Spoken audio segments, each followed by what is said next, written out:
In industry, supervised learning is a giant. It's more prevalent than all other AI domains like unsupervised learning or reinforcement learning because it has direct applications in our day-to-day technology. From email filtering to personal assistants, supervised learning forms the backbone of systems that require reliable and accurate predictions based on past data. So what exactly is supervised learning? Well, it involves training a model on a data set that includes inputs paired with correct outputs, as we saw earlier with the activity detection example. This method is akin to teaching a child with flashcards. Each question comes with an answer, and the task is to learn those pairs in order to make predictions. Think about some everyday examples. Email systems that are trained to identify spam based on features within good emails as well as spam ones. Or medical imaging systems that learn from thousands of retina images tagged with diagnoses. These systems rely on high-quality, labeled data to learn how to respond accurately to new information. And the core underlying principle of machine learning is that it can learn to match the data to the labels.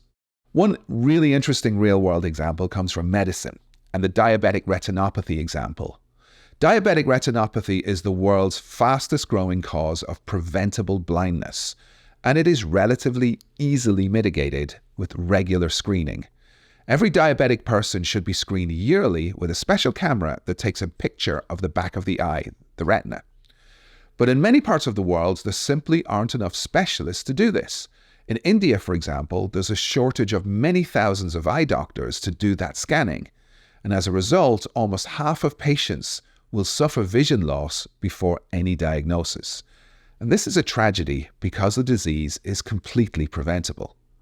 In order to address this doctor shortage, researchers turned to machine learning. They created a data set of tens of thousands of retinal scans that were graded by doctors on a 5-point scale from no issues all the way up to advanced disease. Doctors would spot patterns like hemorrhages, as you can see here. The researchers then used the resulting data and human-assigned labels to train a machine learning algorithm to match one to the other and carry out the same feature spotting as the doctors. So this model enables a computer to learn how to diagnose images as well as, and sometimes even better than a human. But machine learning can sometimes find other interesting relationships in the data set. In this case, the retina images weren't just labeled with disease features, but also other data like the patient's age, their birth-assigned gender, blood pressure readings, and so on.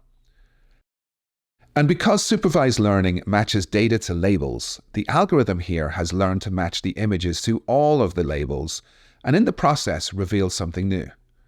The model was able to correctly predict a person's birth-assigned gender from the retina image 97% of the time.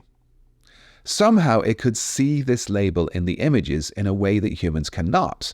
A human will get this right about 50% of the time, the same odds as flipping a coin. So supervised learning is a very powerful technique that can be applied to different kinds of labeled data, from images to sounds and text. In fact, it's supervised learning using text data that has led to the development of the powerful large language models that power chatbots and other applications. LLMs like ChatGPT or Gemini are trained on vast amounts of text data, where the model learns the relationships between sequences of words and what naturally follows, enabling it to predict the next word repeatedly and thus to continue to generate coherent and contextually relevant text on its own.